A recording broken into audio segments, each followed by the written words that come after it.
Hello, everybody, and welcome to a very special recording of the Sherlockian interview. We today have Heather Edwards and Amanda Downs, but it's not a normal interview. We're actually going to be having a reading from a very special book. So this one's for the kids, for the young at heart, and for the really old kids as well. It's Sherlock the Cat and the Missing Mousie. So hi, Heather, how are you doing? I am fine. How are you?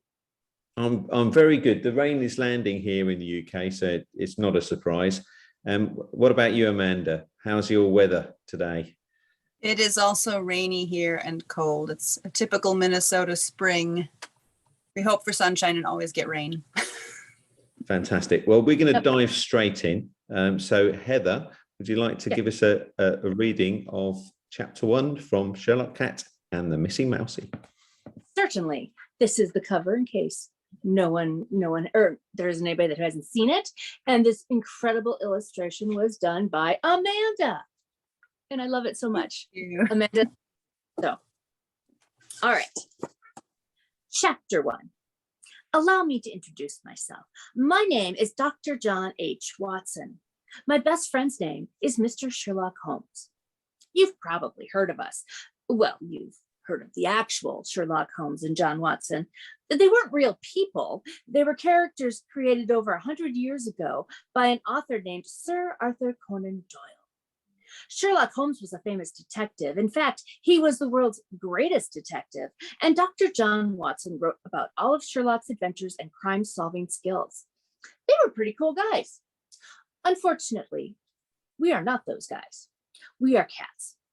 Those aren't even our real names. My name is Fluffy because I'm orange and white and very fluffy. My friend's name is Spot. He's a Siamese cat. He has a brown body and black paws that make him look like he's wearing rain boots all the time. Oh, and he has blue eyes, the colors of ice.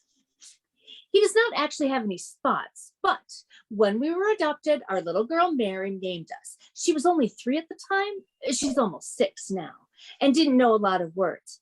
These days, we call ourselves Sherlock Holmes and John Watson because just like the characters in the book, we solve crimes that no one else can solve. Sherlock Holmes is the world's greatest detective cat. And me? Well, I write down his adventures. This story is about our very first mystery and how we became the crime-fighting duo we are today. Sherlock and I live with Mary and her parents in a big house. The lady calls the house Victorian style. The man calls it a money pit. Mostly that means that something always needs to be fixed or replaced or repainted, which costs a lot of money. My favorite room in our house is called the library. It's not the kind of library where you have to show your library card and bring the book back in 3 weeks. It has comfy chairs and a fireplace and lots of books. There are books stuffed into every bit of space on the bookshelves, and there are even books piled up beside the bookshelves. The man loves his books.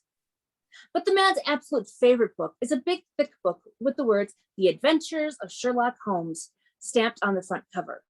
The book has gold on the edges of the pages, but it's been read so many times that some of the gold color has worn away, and the cover isn't quite as shiny as it once was.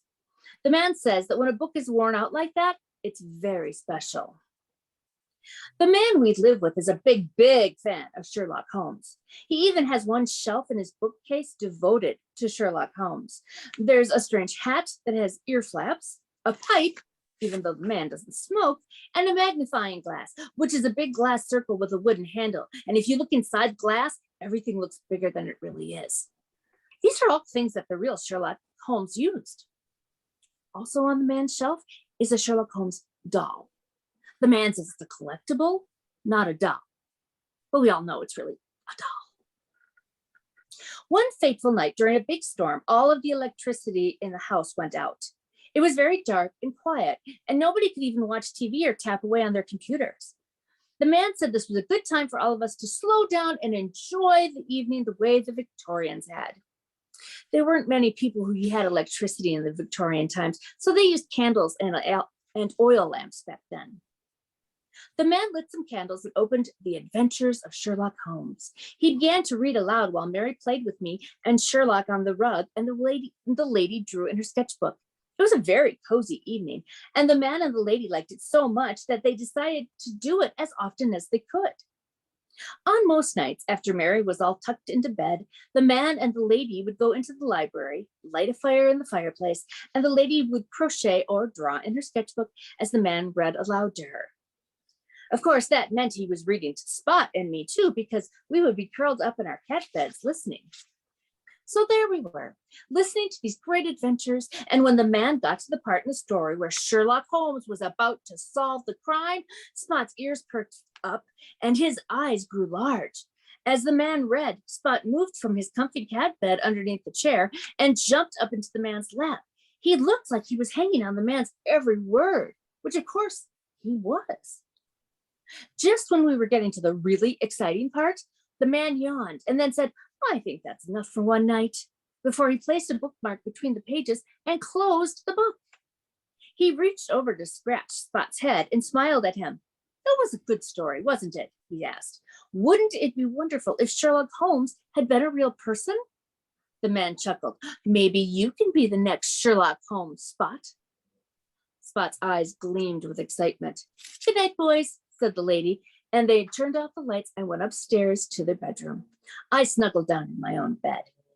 Spot watched them leave, then jumped to his feet, ran over to the desk, and pulled the little chain on the lamp with his teeth. Immediately, light flooded the library, and I squinted at him. "What's the matter?" I asked sleepily. He turned to me with a twinkle in his blue eyes. "Finally," he said, "I have finally found a purpose instead of just lying around and sleeping in the sun and eating."